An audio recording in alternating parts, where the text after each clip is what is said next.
81 banks have failed so far this year, and that's the most in 17 years. The FDIC is trying to, well, make the failed banks look a little more attractive to potential investors. Yesterday, the agency approved of a less strict set of rules.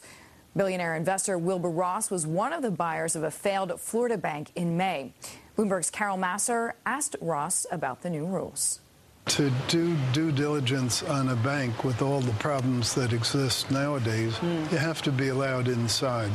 And they generally only allow you inside very shortly before the time when you bid. So we have a pretty good list of who we'd like to get inside and who we think will fail.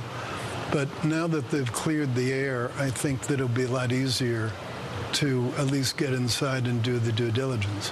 To the best of my knowledge, they have not been letting private equity in to do anything during this interregnum period, and that's fine. You mentioned this list. How long is that list? Oh, it's quite long. Quite long, yeah. And I'm assuming it's diverse. Well, I think that there are probably going to be 500 banks failed between now and the end of 2010, and maybe 10% of those are ones that one would want to look at. So it's quite a large universe. So safe to say that there's at least roughly 50 banks that you guys are looking at?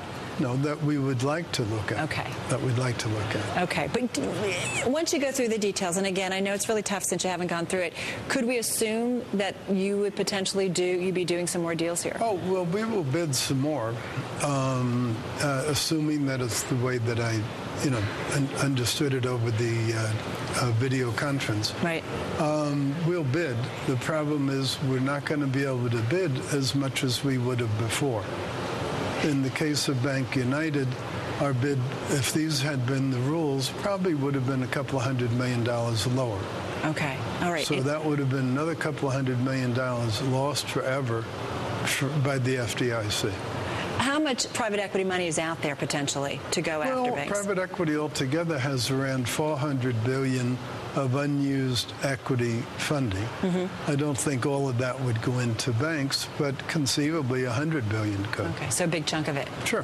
Hey, listen, there's one criticism that's come out in terms of private equity is that they don't really have the size. It's coming from some of the large banks. They don't have the size, they don't have the capital or the synergies of a bank to really do it or to make it sense. What do you say to that criticism? Well, first of all, we've owned banks before. I bought a failed bank from the Japanese government. We fixed it up. We eventually merged it at a very good profit into Sumitomo Mitsui's Kansai Bank. Other private equity firms have done the same thing in various jurisdictions. So first of all, it's a fiction that private equity has not dealt with banks before. We have, and to the best of my knowledge, no bank that was a failed bank bought by private equity has ever failed back. Well, that was Wilbur Ross on our air there with Carol Masser. He says he sees 500 bank failures by the end of 2010. There have been 81 bank failures so far this year.